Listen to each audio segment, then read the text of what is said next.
Manchester City versus Spurs in the game on Sunday. Now, I do a podcast with a Spurs fan, and he said that he would like to skip this one. The Man City game. He's not feeling good about it. Spurs are down to the bare bones. Our usual incredibly, chirpy, bouncing off the walls producer Tom. It's a Tottenham fan. Just seems a little bit low this week, and I think it's probably because of the lineup that will be put out for Tottenham. Let's start off with Man City, Stephen, because I'd love to know what your worries are with Man City this season, because I would suggest that there's this obvious theory that can you have that same hunger, desire and all those things when you go and you do a treble? And every week on here, we try and find some cracks in Man City. And they've had a tough run of games recently, of course, and have dropped some points and have looked a touch more fallible, but still very impressive at the same time. What would you say are the three things that could get in the way of you winning the league again this year? Because everyone thinks you're going to do it out of canter. I'm not actually concerned about the hunger. Pep keeps talking about how he's been really impressed with what he's seen, and I actually think he's right. I think the hunger's there. To me, there's three issues. We are definitely conceding more chances at the moment. We're conceding chances a little bit closer to goal as well. We clearly lack Ilkay Gundogan. He's moved on, and that pause that's thrown around an awful lot is such a big part of what makes the Guardiola side, and we're not controlling the midfield as much as we used to. It's a lot more chaotic, it's more open, it's more hit the wingers, try and go at it, and we're seeing games that are end-to-end, which just doesn't happen with Man City. And the biggest concern for me is still, even though we're scoring goals, Kevin De Bruyne he's not been available, and he's had a serious injury at his big old age of 32. We're thinking, is he going to come back the same? I don't think we planned for life of that. So they're the three issues for me. I'm still optimistic because we've had a good start to the season, all things considered, and we're Man City and we've got some really quality players. But yeah, I think it's fair to say things aren't perfect right now. They're good, but there's things to consider. Right. So I think one thing to consider with this is that Man City have dropped a few points here, but against teams that you thought that might occur against, Liverpool and Chelsea. What we're going to find out soon is the famous Man City run of when they get that nice run of games, are they able to absolutely destroy the opposition? In terms of chances conceded or XG conceded, 11.6, which is averages out at 0.89 expected goals per 90. So essentially, you're probably going to get one chance, and you need to be able to take it. This Tottenham side, defensively, we'll get there. That's obviously a problem. Offensively, do you think they have the capability of scoring 1, 2, 3 goals? They've always been a bit of a bogey team against them, but they play so differently than they did back then. The thing is, if we were having this conversation 3 weeks ago, we would have gone, this Spurs team was so ready to take on Man City. Open football, Son up top, who loves a goal against City, and he's also, if you're talking about one chance, Son's the guy you wanted to land to. And they will still create chances because Ange's side will do that. And I think one thing he said is, I'll continue to play this way, irrespective of who's available and who's not. I do wonder how long that's going to go because they've got 11 players missing for this game, and there's got to come a point where he must look at this previous fixture that they played against City and gone, if we sit in and hit them on the counter, we have a much better chance of winning this game.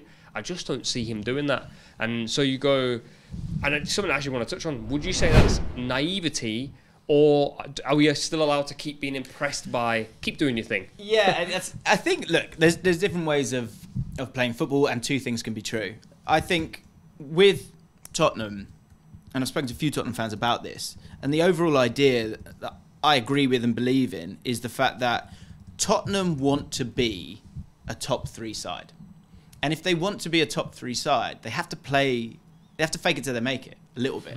They have to play like a top 3 side. And when they had all the players fit and available, that with the sort of, almost like a bit of a turbo boost of the extremity of the philosophy of Ange Postecoglou's football, led to them looking like a top 3 side with the chances that they created. Now, they don't have the players for that, but I think almost as a broader exercise of who do we want to be, and because in terms of who we want to be, that then leads Tottenham to being exactly that. So I think if he takes that backward step, then he loses that. I agree.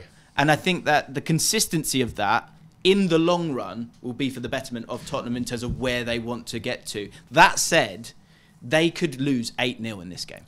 Exactly what I was going to say next. So I'll go.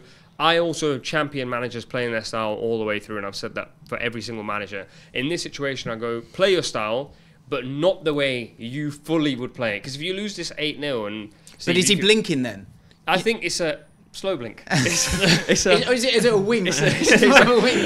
It's whatever type of blink works for you. Why do we do this every week? Create this bizarre analogy. They work. The audience understand what we mean. You guys get it. But Steve, you've been in this situation many times where you come up against... blinking or winking? Forget the blinking. Where you come up against a side when you're going, if they play open football, we beat them 8-0. And you probably look at this and go, this could be the moment where City beat Spurs 8-0 and now City go on the rise. Or Spurs come along, are a little bit more pragmatic and don't take as many chances, and it ends 0-0 or 1-1 again. I think that, to be honest, I think they should carry on how they play. And I think the reasons are way more. I think he's got more to learn, in my opinion, that way than he has to lose. And I think look, they lose to City at home with all their injuries. Just so what? On that thread, though.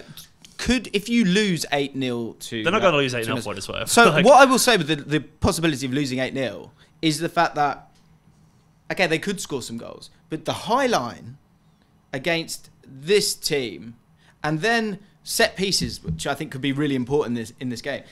For me, there feels like a guaranteed 2 set-piece goals for Man City in this. When you have... We are very bad at corners. Very bad at corners, though.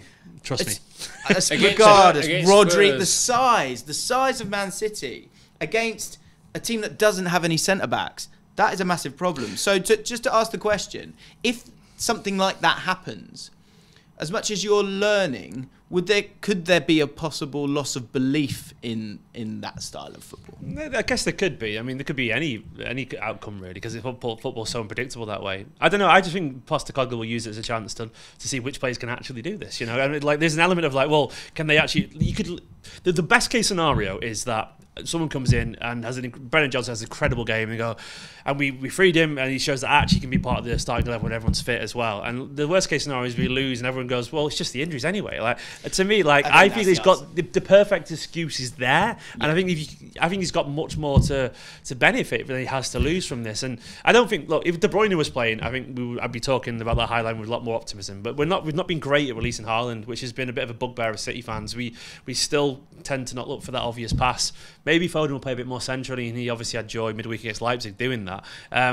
But I don't know. I think Postecoglou... Sorry, I love the fact you said we haven't been able to release Haaland. He's still got it's ridiculous. Like, did you see him comment on like De Bruyne's like Instagram posting? Yeah, I need that assist too when he was talking about the Drake post or whatever. So even Haaland misses De Bruyne, and he still scored loads of goals because it's Haaland. But I think to cut full circle with the blinking thing, I think that the acceptance of the injuries is there for you, right? So I think actually Ange won't blink, and what he's really looking to find out is who in that team is going to blink.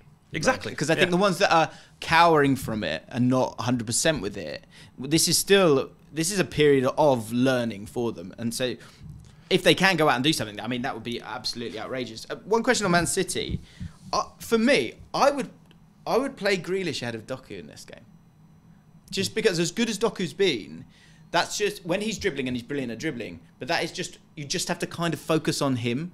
But the movement of Grealish and Silva against a high line, I think that subtlety, which Chelsea struggled with when they played against sort of 10, but that high line, that subtlety of those two, I think would make them far more impressive and score more goals in this game than playing someone like Doku. Do you agree with that, or do you think they should stick with Doku? It feels like Pep has decided that Doku is the number one, and I think when you're in that situation, Pep at this time in the season is working towards who he plays every game in the second half of the season. Because in the second half of the season he makes 1 or 2 changes here and there. At the moment he's going, you come here, you go there, you come here, you go there, almost to tease the rest of the league. And I want to say this, they're not right, but it doesn't matter because in 10 games time Doku will be played every single week. What's interesting for me is, and Steve, I would love your insight on this, is what are you doing now with Grealish? There's a £100 million winger and you're deciding to start Doku every single week. Do you think Grealish has to find somewhere else to go? I do wonder if the spotlight's more on Grealish right now because, once again, it's a De Bruyne-shaped hole on this side where it doesn't matter if Grealish wasn't creating... To be fair, though, Grealish created a whole ton of chances last season in the Champions League, which is sort of underappreciated because he always get the assists, which is often not the winger's fault. But I do think that in the absence of De Bruyne, you sort of need that element of chaos, and Doku brings that. And I think Pep's looking at anyone who can make an impact in the way that De Bruyne can. Very different players, but he has such a high, consistent level of output, beating his man or creating chances. I think Pep just sort of sees this right now as something that City need. Not that it's a slight on Grealish. I think he just thinks we need this right now. So I think Doku is first choice, and I think, to be honest, Grealish's form hasn't this season been perfect. He's the kind of guy who needs to get on the bike and go for a long ride before he finds his form. I think the problem is he's not getting the games because Doku's been excellent. Prediction time. I don't think it'll be 8. I think it'll be. I can see like a 6-2. Oh, God, I hope so. Nubaid? Honestly, when you said 6-2, I was thinking in my head I was going like 7-1. I think Emerson Royale and Ben Davis are not tracking Erling Haaland, and I'm gonna go 7-1's a bit far. Relax. 5-1. As a City fan, we are terrified of Spurs because they always seem to beat us. Adam, I'm just hoping for a victory. I think it'll be a lot closer than you realise. We've been a bit chaotic recently. I'm going to go for 2-1 City.